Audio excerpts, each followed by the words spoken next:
in artificial neural network, we are going to train using the data set to that particular machine until we get the predictive accuracy. So finally from that we will take the decision. Okay, a decision task may be processed by just one neuron and then the result may be communicated soon to the other.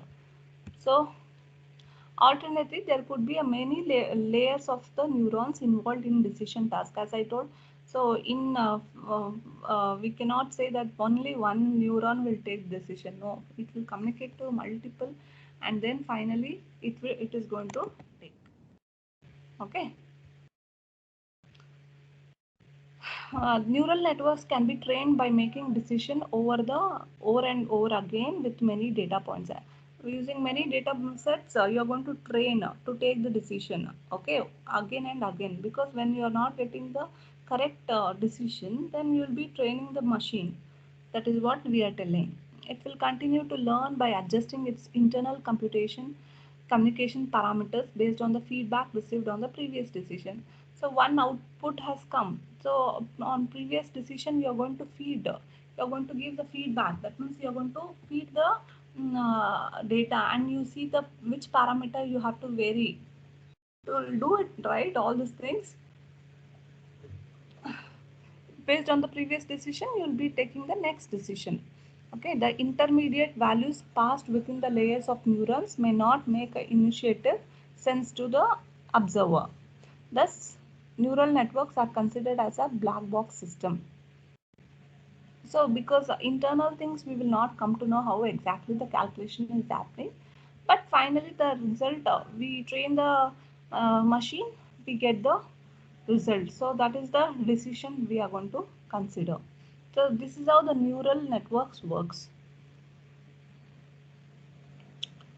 As I told, you will get the at some point neural network will have learned enough and begin to match the predictive accuracy, whatever the human you are expecting, that predictive accuracy it may give. Okay, the prediction of some artificial neural networks have been trained over a long period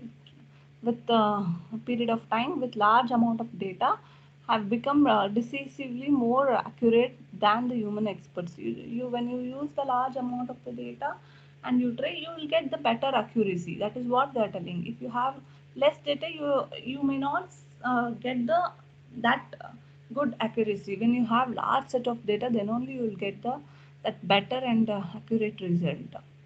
Okay, at that point the ANNs, that is artificial neural networks, can begin uh, to be seriously considered as a deployment in the real situation in the real time. So in real situation we are going to use this ANN so that we can apply for the real time. ANNs are popular because they are eventually able to reach high predictive accuracy, simple to implement, do not have any issue with the data quality. However, ANNs require a lot of data to train it to develop a predictive ability. As I told, if you want a good predictive ability or accuracy, then you should have large amount of the data, and you don't have any problem with the data quality, because you are going to mine from data warehouse where you have the data in organized form. You will not have any errors or missing values in the data which has been organized in the warehouse. So this is what the ANN is. Next, we have something called as cluster analysis. This comes under unsupervised learning. Okay, as I told, it is an exploratory learning technique that helps in identifying set of similar groups in data. That means we will not have the for data you don't have any labels. You will be having the patterns. From that patterns, you are going to take the decisions. So here how the patterns looks like. Similar data will be grouped in one cluster, and the unsimilar or different data points will be grouped into another cluster. Okay, and the output of that will be the centroid. From centroid we will calculate the output. It is a technique used for automatic identification of natural grouping of things. So we are going to automatically group based on the things. Okay, patterns. Okay, data instances are similar, are similar to each other are categorized into one cluster, where data instances that are very different are far away from each other are categorized into separate clusters. So which is similar will be grouped into one cluster, which is not similar will be grouped into other cluster. So this is how uh, so the most important algorithm used, okay, technique used are K-means algorithm, okay. So if you have two cluster, it's a two means algorithm. So if you have three clusters, then three means algorithm, okay. Clustering is also known as segmentation technique. It helps to divide and conquer large data sets. That means what? Your large data sets will be divided into some smaller set, and you're going to analyze that, then you're going to conquer it. That is, you're going to do the divide and conquer technique. That means you're going to divide into small clusters and analyze, then we are going to conquer the final result, okay. That technique shows the cluster of things from past data. The output is centroid, as I told, for each cluster, allocation of data points to their cluster. The centroid definition is used to assign new data instances, can be assigned to their cluster homes. So based on the centroid definition, and which is similar to the that particular cluster, we can assign the new data instances, okay.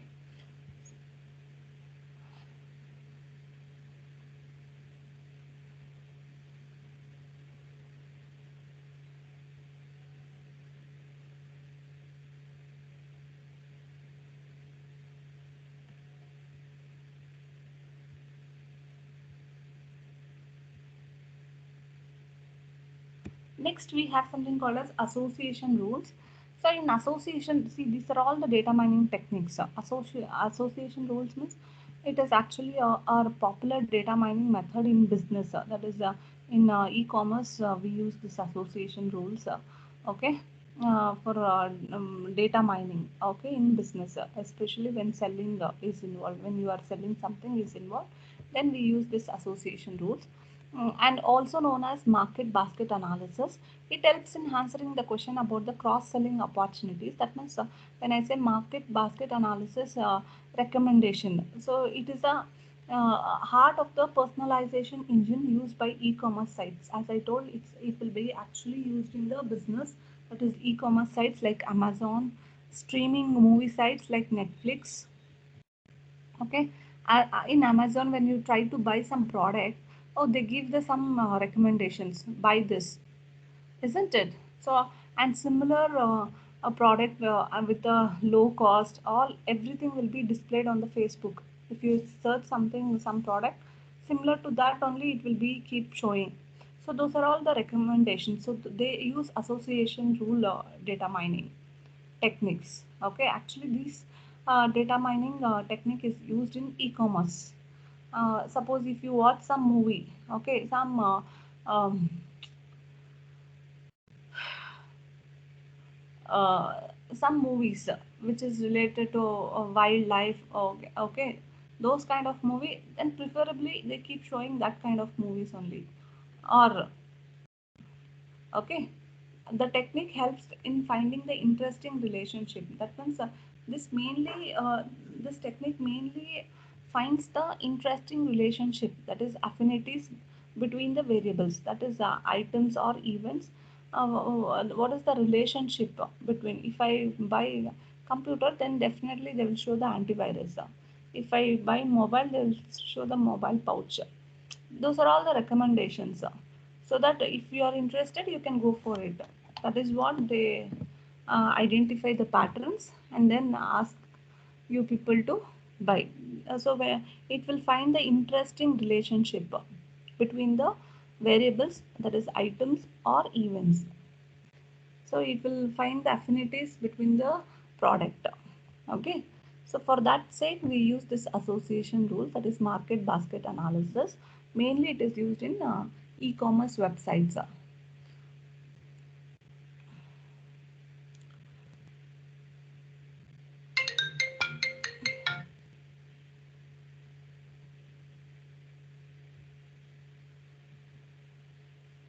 So this is how the association rule will be useful. See,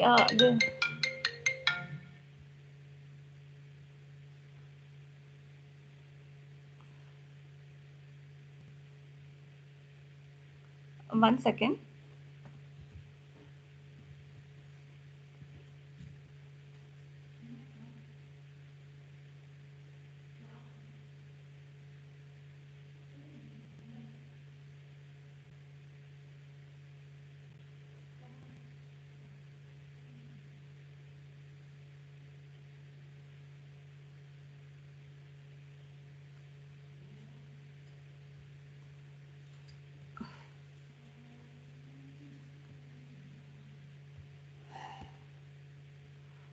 Sorry.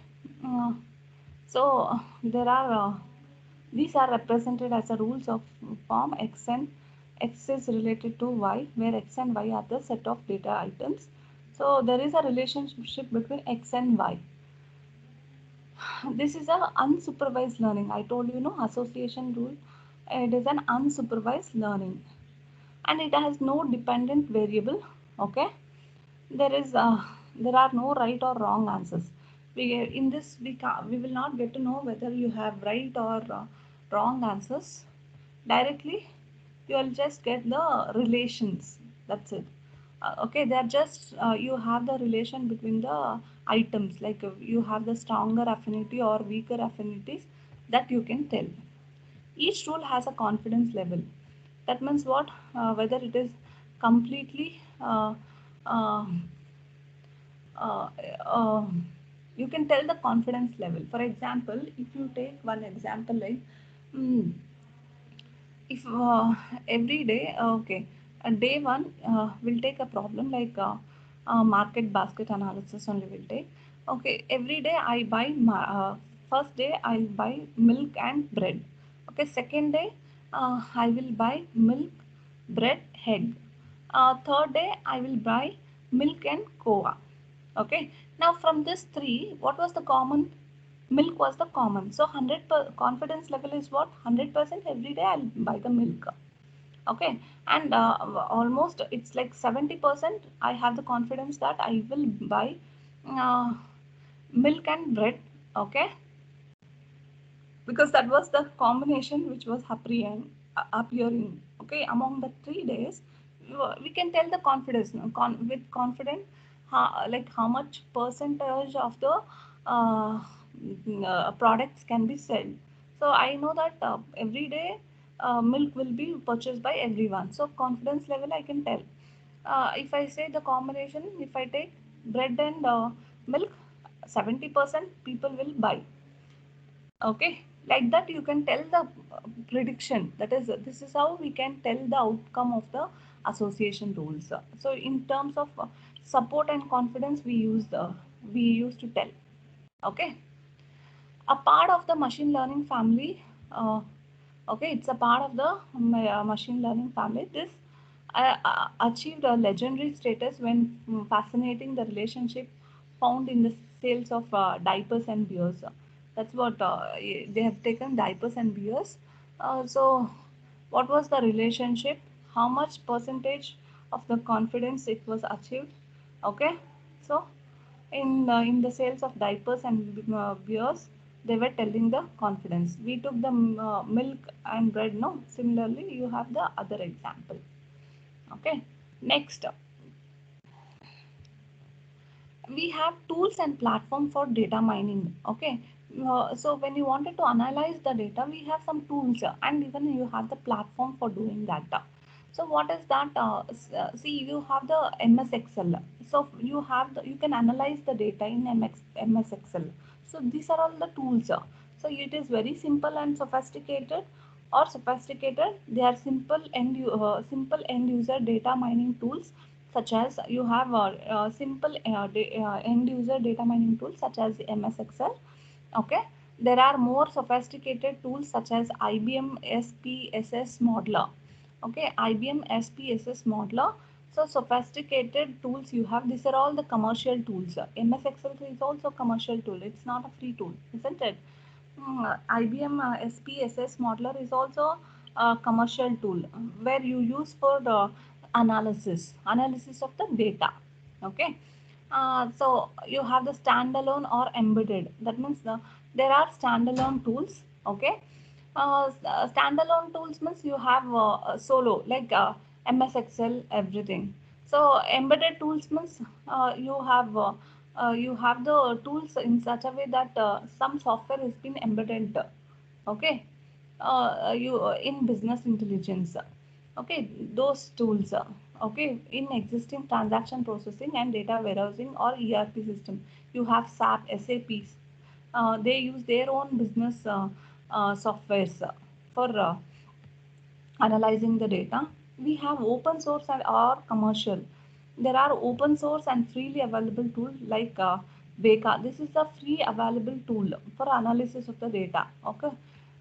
So these two are commercial and this Veka is a free tool.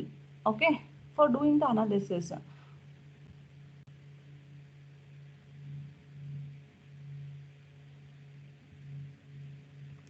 And user interface. So there are text-based tools that require some programming. There are a tool like user interface tools. Okay, that is text-based tools where you should know the programming language.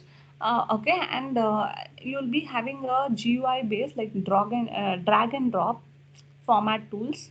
Okay, you'll be having some drag and drop format tools. These are all tools for analysis of the data. To do the data mine, see, if we want to analyze data, so data will be in the some format. When I say machine learning, you were using CSV file, that is Excel, isn't it? So it was supporting. So similarly, you'll be having different data formats and tools. So based on your requirement, you will be using. So you have something called as text-based tools, where that tool requires programming skills. Okay, and you will be having GUI based. So you'll be having a drag and drop format tools. Okay, and data formats. When I say data formats, you'll be having different data formats. Some tools will support only proprietary data formats. Like for example, if you use that is IBM SPSS modeler, there you have to use the proprietary format only. That is AR ARRF. So some format. So only that format will be supported. Like that, some tools will be supported only some proprietary data formats, and some tools may support all types of formats. Okay. When I say Excel, it will support CSV, isn't it? Excel, everything, right? So those things. There are those directly accept the data from the host of the popular data management. Directly they will accept the data from the host management. Okay, host popular that is host data management, and from that they will extract the tool formats. Okay, whatever they wanted, they will extract it. So this is the difference between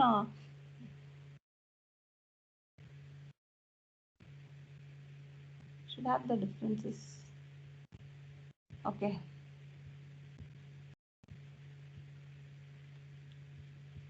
Okay, these are the if I want the comparison between that is three tools. So what are the three tools we have? Excel, MS Excel, okay, and Veka, okay, and IBM SPSS modeler, okay. If you wanted to do the comparison based on the features, like we can have the Excel first, IBM next, and next third one is Veka. So based on the data mining features, okay, ownership. When I say ownership, it is Excel is commercial, IBM is commercial and expensive. Okay, it's an expensive. Veka is open source and free. Okay, free tool for analysis of the data. Data mining features, if it comes, so it will be limited, only limited number of features you have. Suppose if you wanted the additional, then you have to add some add-ons, add-on modules for that. For Excel, for IBM SPSS modeler, you'll be having extensive features, unlimited data size it will support. But if you go with the open source, that is Veka, extensive, but the issue with large data, it will not support large data. But if you have paid, it will support large amount of the data. Okay, when I say standalone, Excel is a standalone, but IBM SPSS modeler, it is an embedded BI software suite. Okay, again Veka is a standalone. User skills needed. For Excel, end users will understand. Okay, but IBM, you should have the skilled BI analyst, that you should know the programming languages. Okay, Veka, skilled BI analysis is required. User interface, like you'll be having text and click, and you can write the formulas in Excel. But you'll in IBM you'll be having simple drag and drop for calculating the formulas, all those things, and you'll be having beautiful UIs because it's a paired and expensive one. No, easily you can have the graphs, like colorful graphs you can construct in IBM SPSS modeler. But Veka you can have GUI, but you will not have that colorful GUI. Okay. Data formats, as I told, in Excel, you'll be having industry standard. Okay, CSV, all those things will be done. And IBM, it will support all data source accepted. But Veka, it will go only with the, I don't know, ARFF format, proprietary format. So these will be the comparison between Excel, IBM, SPSS modeler and Veka. So these are the three tools we have, and between three tools we are going to do the differentiation. Okay, that is MS Excel, IBM SBS Modeler, and Veka. These are the three tools we have for data mining to do the analysis. To do the analysis, we use these three. Okay,